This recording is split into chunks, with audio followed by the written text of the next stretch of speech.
Le livre du ciel, tome 12, 25 juillet 1917. Les calamités présentes ne sont qu'un début. Jésus purifie l'âme qu'il veut admettre dans sa volonté. Poursuivant dans mon état habituel, je me plaignais à Jésus, je le priais de mettre un terme à ces châtiments. Il me dit : « Ma fille, tu te plains ? Pourtant tu n'as encore rien vu. De grands châtiments viennent. Les créatures sont devenues insupportables.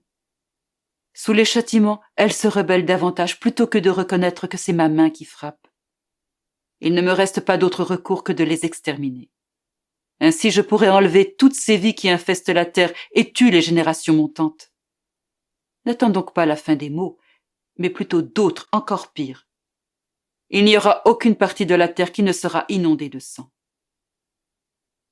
À ces mots, j'ai senti mon cœur se briser. Pour me consoler, Jésus me dit : « Ma fille, viens dans ma volonté pour faire ce que je fais. Tu pourras y agir pour le bien de toutes les créatures. Par la puissance de ma volonté, tu pourras les secourir à partir du sang dans lequel elles nagent et me les ramener lavées dans leur propre sang. » Je lui répliquai : « Ma vie, je suis si mauvaise.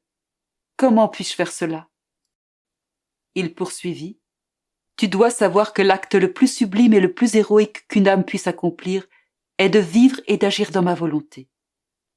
Quand une âme décide de vivre dans ma volonté, nos deux volontés se fondent en une seule. Si l'âme est tachée, je la purifie. Si les épines de la nature humaine l'entourent, je les détruis. Si les clous du péché la transpercent, je les pulvérise. Rien de mauvais ne peut entrer dans ma volonté.